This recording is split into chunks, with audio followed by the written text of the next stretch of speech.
fuck was that? Hi all and welcome to Nightmaring with Crazy Moo. Today we're looking at something with a little bit of celebrity.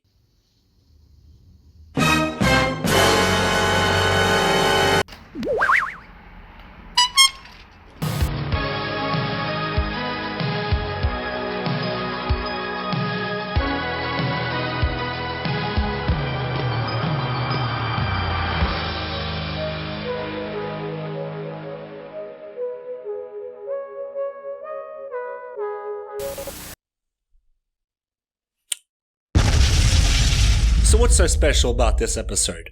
Well, it features Ed and Lorraine Warren helping a young child who's possessed by a demon. So without further ado, let's head to the river valleys of Western Connecticut. In this world, there is real evil. Facebook grandmas. In the darkest shadows and in the most ordinary places. A McDonald's bathroom.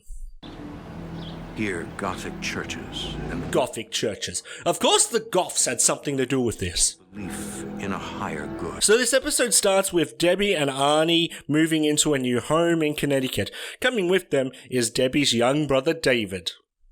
Debbie is a dog groomer, so her life is going great? Holy shit, this guy looks like the supporting actor in every single sitcom ever. They decide to have a look at their new home to be, but shock and awe, someone has left a bed in there. Oh, so many bed bugs, can you imagine? To be fair, if I had the choice, I'd leave my bed there. Like, moving a bed is fucking expensive. Then something truly horrific happens. Young David gets pushed by an old man. Look, I have to clean the house. If you want to stay out here and play, fine. The sister and her boyfriend are guardians of the year right now. To be fair, he's probably scared the old man is going to touch him again. David is a little bit freaked out and they decide to go home, but David keeps on seeing the old man. So like every parent from the 80s and 90s, they just don't give a shit. David imagined an old man pushed him at our house. He did. I really did see him. He's talking to me right now. You can actually hear him? Yeah, no playing with the old man until you do your chores, kid. Holy shit, this old guy looks like a vagrant. Like, man, you've killed a few people over whiskey, haven't you? The family starts getting freaked out, so the sister decides to talk shit to the old man. He says if you go back, he's going to hurt you. Yeah, right. Old man, if you don't want us to live there, show us a sign.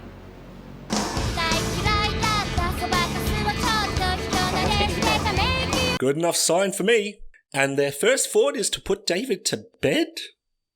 Look, we have all our money tied Debbie and Arnie worry that there's something not quite right with the house. So they decide they're going to move in anyway because they're white and stupid. up in the house. They've already paid 2 months' rent, and Arnie has invited his mother to live with It'll be them. okay. The next morning, Arnie and Debbie return to their new house to continue cleaning.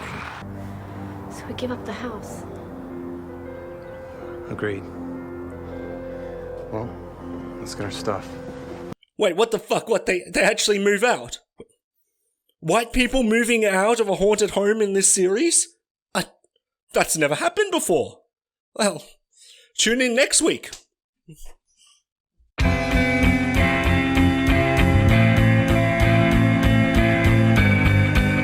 So yeah, they move out and Arnie's mum decides that she's going to move into the house because, you know, she's stupid.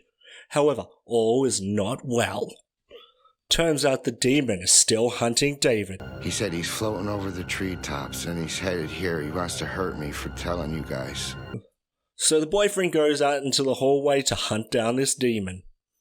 I'm not gonna lie, these scenes of the boyfriend wandering around the house with the demon hot on his trail are really well done.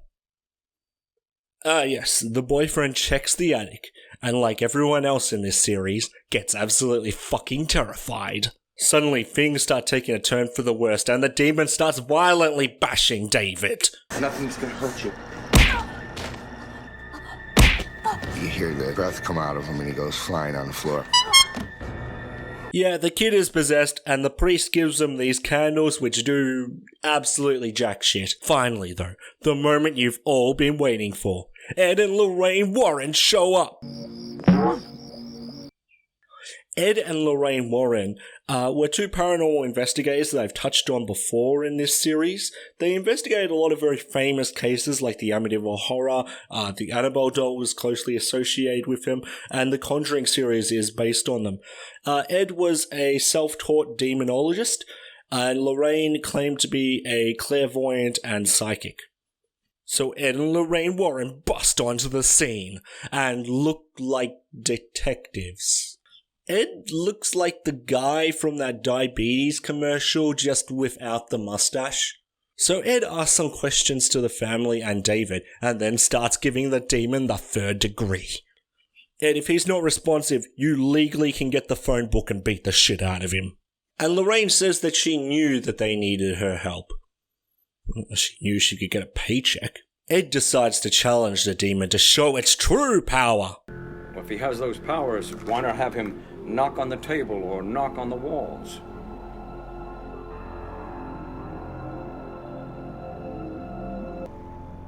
He could throw you out the window right now. I can throw Ed out the window as well, I just don't wanna. So Debbie talks to Ed and Lorraine about moving, but her worst fears are realized when they say that it's actually David who is haunted and not the house. Oh yeah, and demons can cross state lines, in case you didn't know.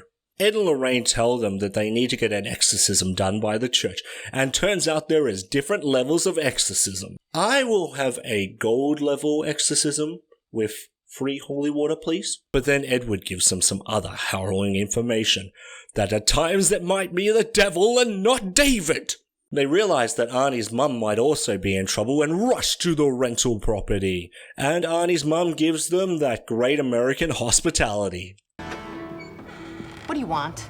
She won't leave, which I agree with. Ed and Lorraine said that David's the one who's haunted, not the house, and getting a rental property is fucking hard. Back at home we get a stunning omission from David when he says that David is no longer here, and that the beast is controlling him. Arnie's had enough, and in a rage he challenges the demon. And oh yeah, it turns out challenging a demon is the worst thing you possibly can do. It's basically like lying on your tax return. Then one morning, Arnie tries to go to work, and a demon approaches his car and possesses it. And that's about it. Although kudos, the demon actually does look really cool here. I like the horns. Hiding it in black really adds to it. I think it's nice. So they go and see the priest for an exorcism, and he asks Arnie, what does the demon look like? And Arnie raises a very good point. It is kind of hard to see the demon in these shots. The priest says he's going to perform the exorcism, but it could take about 5 weeks to get the proper authority. Meanwhile, David is talking some shit about the rental house. There's a well behind it. It's never been brought up before, but apparently the demon comes out of it, and that's where it's from. Must be a well to hell, I don't know. Learning about the well and the evil, they rush back to the rental house, only to find it's been deserted. You never find out what happened to Arnie's mum. You never do. She just disappears. So Arnie goes outside to fight evil by moonlight. He finds the well and sees the demon again. He admits that he's very attracted to the demon and stares into its eyes. The eyes were dark pits. Drew me in. But now it's time for Debbie to get her scares as Arnie comes back fully possessed and she beats the shit out of him for it. They head home after this little event and then David tries to shank Arnie. So David's in a bad state and the family decides to watch him 24 hours a day because, they love him. They're finding love by daylight. Weeks later, the priest finally shows up to do battle with the beast of many names. David doesn't really seem to be enjoying the whole exorcism thing, so they have to strap him down. There are some really cool shots of the demon growling and resisting in the exorcism. Finally, never running from a real fight, the demon breaks the straps and goes one-on-one with the priest. And this really isn't exciting. They hold David down pretty fast and continue the exorcism. Then the beast starts screaming and howling in pain.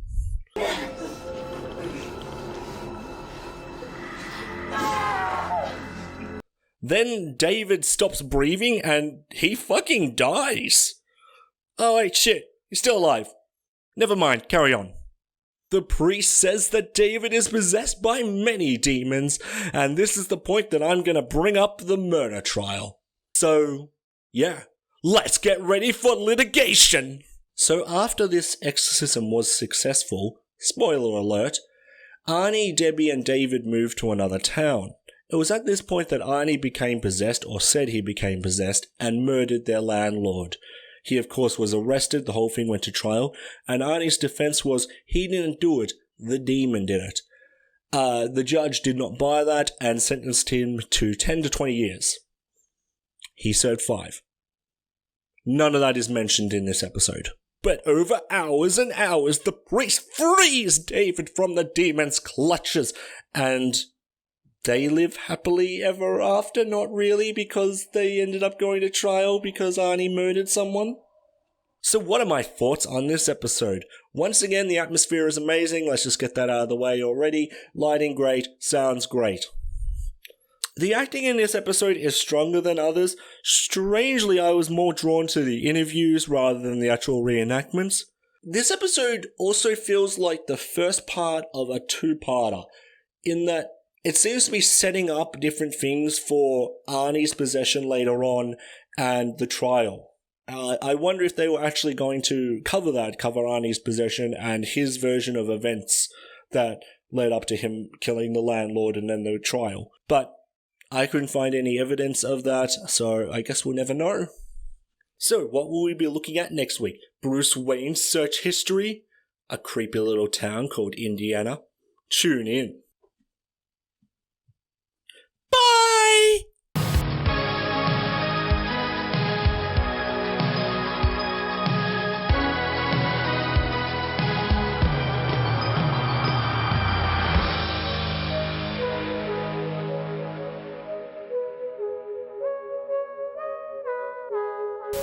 So Debbie talks to Lorraine and Ed about moving, but guess what? The most horrific situation it is, as David is the actual one possessed. Oh, fuck, no, wait, that's not it. Ah, shit. Oh, that's going on the end.